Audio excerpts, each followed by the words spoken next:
You're welcome to another episode of Healthy Options with Maureen. Today we'll be making some minced meat sauce and we'll be having it with whole wheat spaghetti.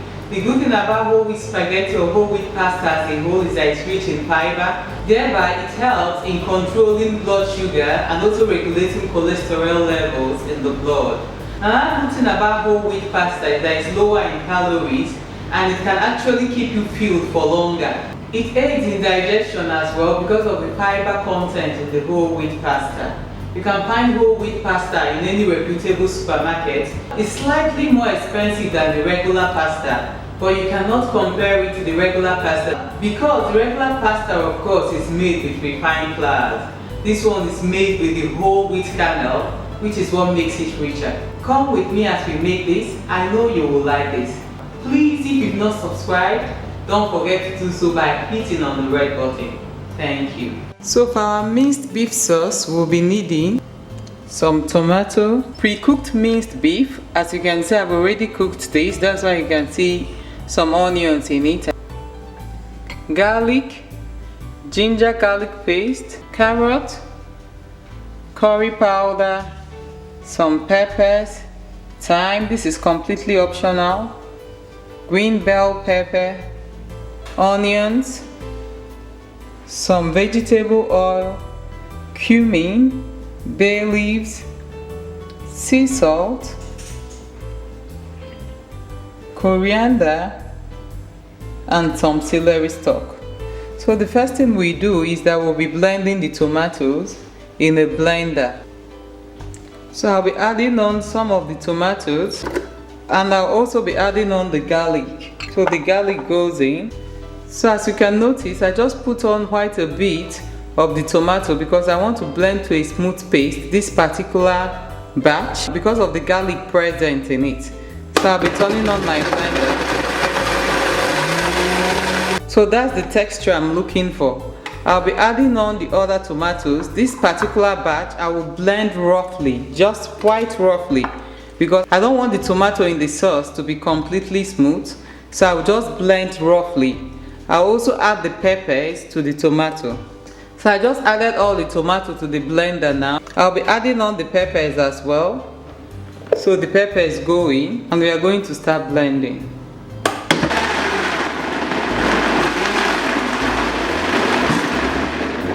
So that's just what I'm looking for. I'll turn this out into a pot so I can show you what the texture looks like.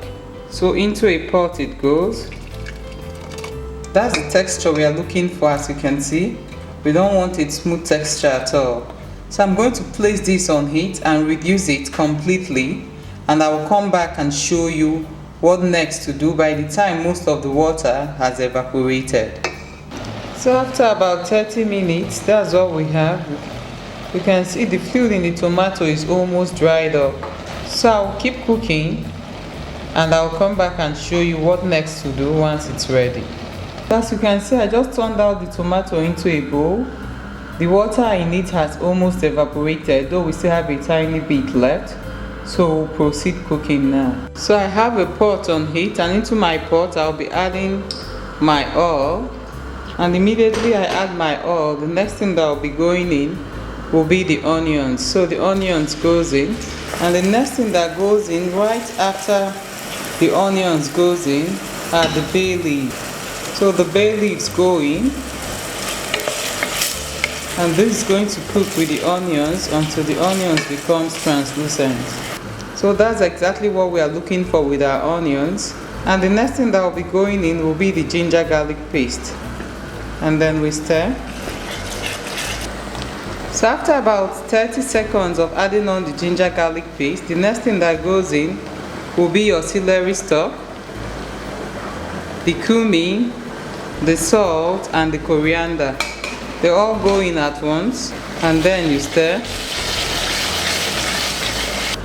Then your curry powder goes in.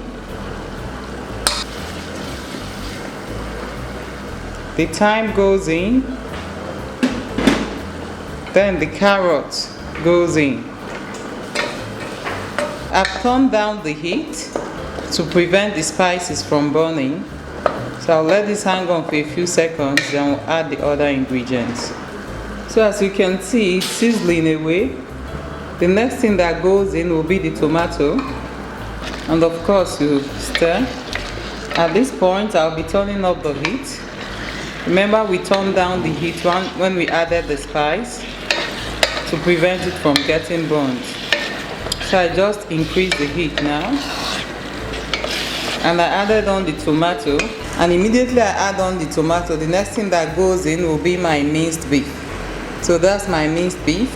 The minced beef goes in, and then I'm going to stir. There is not much cooking to be done here. Remember, most of the fluid in the tomato has already dried out. So right now I will turn down the heat again. So that is what it looks like after I've stirred. Depending on what you would like your consistency to be, you could add in just a little bit of water, or you could leave it just as it is. So I will cover this and I will let it cook through, let the flavors come together, and I'll come back and show you what the next step is from here.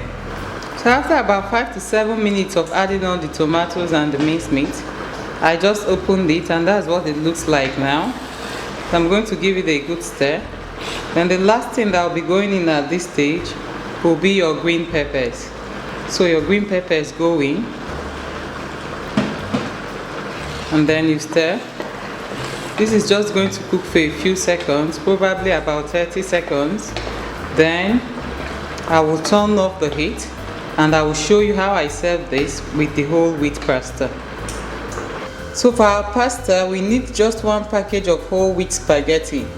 The good thing about the whole wheat spaghetti is that, as you can see, it's rich in fibers, and of course you're getting the complete nutrients instead of having refined flours. So I've been boiling some water, and I'm going to open this and throw it into the boiling salted water. So that's our boiling water, and I'm going to add the spaghetti into it.